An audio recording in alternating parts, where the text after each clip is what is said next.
नमस्कार, फाइटर समाचार में आपका स्वागत है। पेश आज 27 सितंबर सुबह 6 बजे राजस्थान की खास खबरें।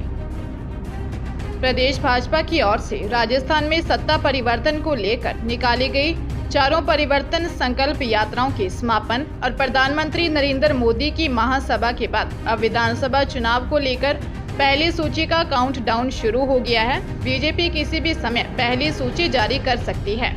बताया जा रहा है कि ए और डी श्रेणी की टिकटों को लेकर मंथन पहले ही पूरा हो चुका है। अब किसी भी समय केंद्रीय चुनाव समिति की बैठक में अंतिम रूप दिया जा सकता है। कहा जा रहा है कि इसी सप्ताह के अंतिम या अक्टूबर के पहले सप्ताह में बीजेपी ए और डी श्रेणी के प्रत्याशियों की सूची जारी होगी। जानकारों की माने तो ए और डी कैटेगरी के उम्मीदवारों की सूची पर मंथन पहले ही पूरा हो चुका है, लेकिन परिवर्तन यात्रा में किसी तरह का विवाद या नाराजगी सामने नहीं आए, इसीलिए सूची को रोक रखा था। अब जल्द ही केंद्रीय चुनाव समिति की बैठक कर पहली सूची जारी होगी। अलवर के भिवाड़ी में लोडिंग टेम्पो ने बाइक को टक्कर मार दी। हादसे में बाइक सवार दंपति और उनकी गर्भवती बेटी की मौत हो गई। घटना टपूकड़ा थाना इलाके के झुंडपुरी मोड़ के पास की है। थाना इंचार्ज भगवान सहाय शर्मा ने बताया कि गांव मुसारी के रहने वाले 48 वर्षीय ज्ञान सिंह कौर अपनी 45 वर्षीय पत्नी नीता कौर और 21 वर्षीय बेटी सुनीता के साथ खेत में कपास बीनने के लिए बाइक से गए थे। ज्ञान सिंह परिवार समेत खेत से बाइक पर लौट रहे थे। इस दौरान झुंडपुरी मोड़ के पास पीछे से आए टाइल्स से भरे टेम्पो ने बाइक को टक्कर मार दी। घटना के बाद टेम्पो ड्राइवर वाहन को छोड़कर फरार हो गया। पुलिस ने घायलों को अस्पताल पहुंचाया, जहां डॉक्टर ने ज्ञान सिंह और उसकी पत्नी नीता कौर को मृत घोषित कर दिया। घायल सुनीता को गंभीर हालत में जिला अस्पताल रेफर किया, जहां सुनीता ने भी दम तोड़ दिया। पुलिस फरार टेम्पो ड्राइवर की तलाश कर रही है। राजस्थान में विधानसभा चुनाव से पहले प्रवर्तन निदेशालय की सक्रियता लगातार जारी है। जल जीवन मिशन योजना भवन के बेसमेंट में गोल्ड कैश मिलने के मामले को लेकर सक्रिय ईडी ने अब मंत्री राजेंद्र यादव की तरफ रुख किया है। प्रदेश के गृह राज्य मंत्री राजेंद्र यादव के कोटपुतली स्थित ठिकानों पर दिल्ली से ईडी की टीम पहुंची, जहां लगातार सर्च की कार्रवाई की गई। हालांकि इसको लेकर ईडी की ओर से अभी तक कोई आधिकारिक जानकारी नहीं दी गई है। जानकारी के मुताबिक गृह राज्य मंत्री राजेंद्र यादव के कोटपुतली स्थित घर और फैक्ट्रियों पर 3 गाड़ियों में ईडी की टीम सर्च के लिए पहुंची। जिन ठिकानों पर ईडी की कार्रवाई चली, वहां बाहर केंद्रीय सुरक्षा बलों के जवानों को तैनात किया गया था। सर्च की कार्रवाई के दौरान ईडी की टीमों ने दस्तावेजों को खंगाला। ईडी किस मामले में उनके ठिकानों पर सर्च कर रही है, यह फिलहाल स्पष्ट नहीं है। भारतीय टीम इस समय अपने घर में ऑस्ट्रेलिया के खिलाफ 3 मैचों की वनडे सीरीज खेल रही है। सीरीज के 2 मुकाबले हो चुके हैं, जिसमें भारतीय टीम ने शानदार अंदाज में जीत दर्ज की है। इन शुरुआती दोनों मुकाबलों से कप्तान रोहित शर्मा, विराट कोहली, हार्दिक पांड्या और कुलदीप यादव को आराम दिया था। ऐसे में केएल राहुल ने कमान संभाली। अब आज तीसरा वनडे मैच राजकोट में खेला जाएगा। तीसरे वनडे में रोहित, कोहली, पांड्या और कुलदीप की वापसी हो रही है। ऐसे में कप्तानी संभालने के साथ ही रोहित कुछ स्टार प्लेयर्स को आराम दे सकते हैं। इनमें ओपनर शुभमन गिल, ऑलराउंडर रविंद्र जडेजा और शार्दुल ठाकुर हैं। केएल राहुल को भी आराम दिया जा सकता है। तेज गेंदबाज जसप्रीत बुमराह की भी तीसरे वनडे मैच में वापसी हो सकती है। ऐसे में उनके लिए प्रसिद्ध कृष्णा को भी बाहर बैठाया जा सकता है। राजधानी जयपुर में 12वीं क्लास की छात्रा से रेप का मामला सामने आया है। घूमने के बहाने घर आए आरोपी रिश्तेदार ने अकेला पाकर दुष्कर्म किया।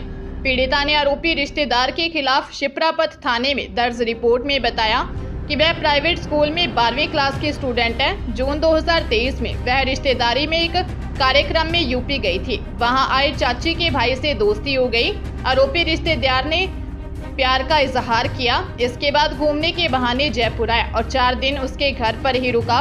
रात के समय अकेला पाकर रेप किया। विरोध करने पर शादी का वादा किया। जुलाई 2023 में दोबारा जयपुर आया और न्यूड वीडियो की धमकी देकर रेप किया। 3 अगस्त को शादी का झांसा देकर घर से भगा ले गया और अपने गांव ले जाकर देह शोषण किया।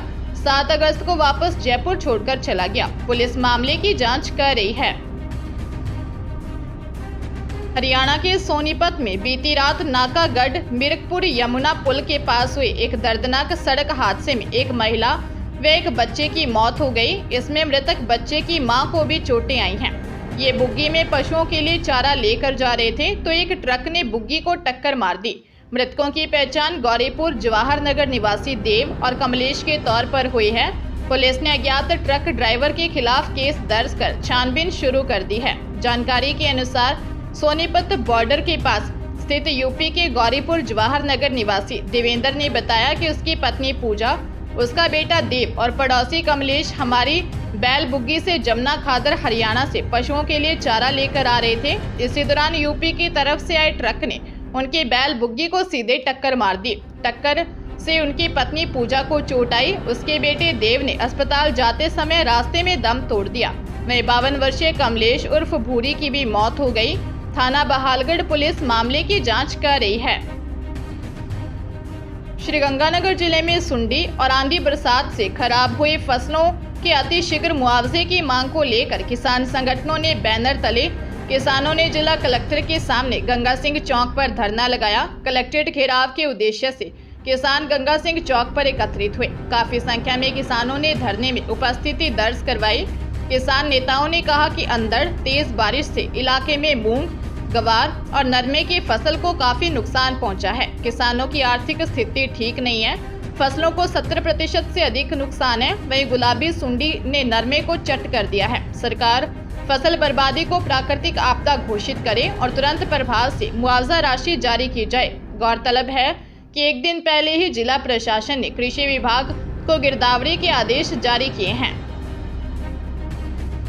बीकानेर जिले में कुत्ते के काटने पर इंजेक्शन लगवाने पीबीएम अस्पताल गए शख्स की जेब से 1 लाख रुपए पार हो गए। इस संबंध में रिडमलसर पुरोहिता निवासी नारायण राम ने अज्ञात व्यक्ति के खिलाफ मुकदमा दर्ज करवाया है। परिवादी ने रिपोर्ट में बताया कि वह फत्ताराम को कुत्ते के काटने पर इंजेक्शन लगवाने पीबीएम अस्पताल गया था। इंजेक्शन लगवाकर जैसे ही वह पीबीएम अस्पताल से बाहर निकला तो देखा कि उसकी कमीज की जेब में रखे 1 लाख रुपए गायब थे। परिवादी ने बताया कि 50-50 हजार रुपए की 2 गड्डियां थी जिनको कोई अज्ञात व्यक्ति चोरी कर ले गया। पुलिस ने मुकदमा दर्ज कर जांच शुरू कर दी है। नागौर पुलिस ने एक मर्डर का खुलासा करते हुए 3 आरोपियों को गिरफ्तार किया है। इससे पहले तीनों आरोपी मृतक का अंतिम संस्कार कर सबूत मिटाना चाहते थे। मामला कुचेरा थाना का है। जानकारी के अनुसार 24 सितंबर को लूणसरा के रहने वाले खेमाराम ने दर्ज रिपोर्ट में बताया था कि 23 सितंबर की शाम उसका भाई प्रेमाराम खेत में सोया था। इस दौरान उसके बड़े पिता हरिराम, सुरेंद्र और इंद्रास ने मारपीट कर प्रेमाराम को खर्च पर लाकर सुला दिया। कल सुबह प्रेमाराम की मौत हो गई थी। इस पर परिवार ने विश्वास कर लिया और अंतिम संस्कार की तैयारी करने लगे। इसी दौरान प्रेमाराम के सिर और शरीर पर जगह जगह चोट के निशान मिले। परिवार के लोगों ने बताया कि तीनों ने मारपीट की थी। इसके बाद परिवार के लोगों को गुमराह किया। पुलिस जांच में सामने आया कि तीनों ने प्रेमाराम की पीटकर हत्या कर दी थी। वर्ल्ड कप 2023 के लिए पाकिस्तान क्रिकेट टीम को भारत दौरे पर आना है। इसको लेकर बाबर आजम की कप्तानी वाली पाकिस्तानी टीम को एक बड़ी खुशखबरी मिली है। टीम को भारत सरकार से वीजा मिल गया है। पाकिस्तान के साथ अफगानिस्तान को भी वीजा मिल गया है। बता दें कि पाकिस्तानी टीम को वर्ल्ड कप के लिए आज हैदराबाद पहुंचना है। सूत्रों के मुताबिक पाकिस्तान ने वीजा के लिए 19 सितंबर को आवेदन दिया था। दरअसल वीजा मिलने में हो रही देरी के कारण पाकिस्तान क्रिकेट बोर्ड काफी नाराज नजर आ रहा था। उसने वीजा मिलने में हो रही देरी को लेकर इंटरनेशनल क्रिकेट काउंसिल को खरी खोटी सुनाई थी और शिकायत भी की थी। पीसीबी ने आईसीसी से कहा था कि वीजा में देरी से पाकिस्तान टीम की तैयारियों पर असर पड़ सकता है।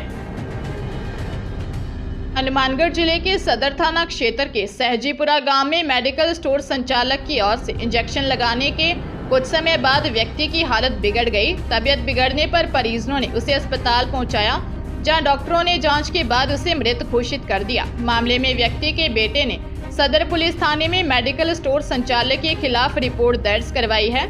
हेड कांस्टेबल मदन लाल शर्मा ने बताया कि 25 वर्षीय सुशील मेघवाल निवासी गांव बहलोल नगर ने रिपोर्ट दी है कि उसके पिता 47 वर्षीय राय सिंह को बुखार जुकाम था। उसके पिता सहजीपुरा गांव के मेडिकल स्टोर संचालक मुकेश चोटिया के पास दिखाने के लिए गए तो मुकेश चोटिया ने इंजेक्शन लगा दिया, जिससे उनकी तबीयत ज्यादा बिगड़ गई। वे पिता को जिला अस्पताल ले गए, जहां डॉक्टरों ने जांच के बाद उसके पिता को मृत घोषित कर दिया। पुलिस मामले की जांच कर रही है।